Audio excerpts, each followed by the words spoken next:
gap. Ashwell hits it over the middle. It's headed and redirected and caught by the keeper. Well done. 1 minute remaining. 1 minute in regulation. Tosh, she misplays it, and the Jackets score! The biggest mistake of the year for the Penguins, and the Jackets get the goal with 55 seconds to go. The goalie dropped it, and it's going to cost the Penguins their entire season. I'm here with Jackets freshman Caroline Boyce, who scored both goals in today's 2-1 playoff win over Southern New Hampshire. The Jackets advancing to the second round of the NE-10 tournament to take on the St. Rose Golden Knights. Talk about the two goals first that you scored, because they were both late in the second half, come from behind victory. I don't know, they were both really sloppy goals from the goalkeeper, and she just let the ball out a little bit and go after it. Talk about how it feels for you to get the goals. You didn't have any goals in this season, and it seemed like, nature just conspired against you. A lot of shots hitting posts, goalies making ridiculous saves, diving defensive saves, and for you to get the two big goals in the playoffs, what does that mean to you as a person? I've been waiting for these goals all season. I wish they'd come sooner, but it's fine. They came in the championship, or one of the playoff games. Talk about St. Rose. What are the expectations for heading there against the Golden Knights? They're the #1 team in the country. You held them to just one goal in the match of the regular season against them at St. Rose. So what are you looking for in this playoff game coming up on Thursday? Well, St. Rose is a good team, and we have a lot of injuries, but hopefully our team can pull it together, and we'll be able to go out there and fight against them and hopefully come away with a win. I'm here with NE-10 Coach of the Year, Matt Johnson, head coach of the Yellow Jackets, as the AIC team took a 2-1 victory over Southern New Hampshire in the first round of the NE-10 postseason tournament. And Coach, it was a come-from-behind victory, and the team didn't play very well in the first half, much better in the second half. What adjustments did you make? Well, a couple of things. I think the wind was a big factor. I think there was pretty much a driving wind going one way, and we were against it in the first half, and they were against it in the second half. So I think the wind did play a factor. It was tough to get the ball out of your end.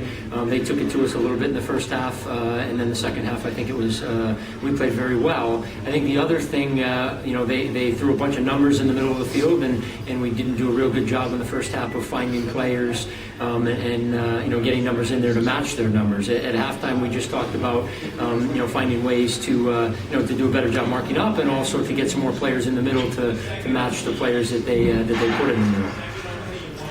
Now, your defense, which has been one of the best in the NE-10, allows just 2 shots on goal in the game. Talk about their performance.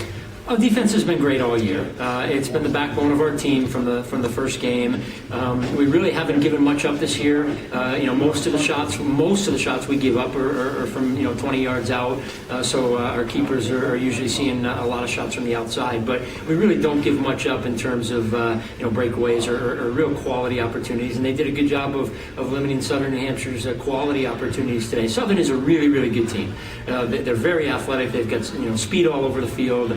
Very technical, and they create matchup problems. And I thought that whenever you can come out and play the way we did defensively against a very, very talented athletic team like they are, it's a credit to the defense. 2 goals from Caroline Boyce today, and she hadn't scored a single goal all year, and seemed like everything was conspiring against her. Talk about her performance today. Yeah, I mean, Caroline's been a good player for us all year, and that's what's kind of gotten lost in this. I know everybody's been talking about, Boyce doesn't have a goal, and for us, we've been looking at it and saying, gee, she's been a heck of a good player for us.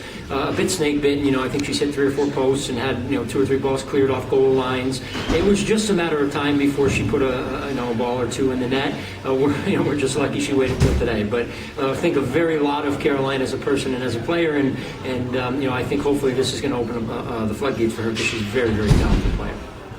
St. Rose coming up on Thursday in the second round, and #1 team in the country, undefeated, 38 consecutive NE-10 wins as of their 5-0 victory today over New Haven. Talk about going to their house and playing against them in the playoffs.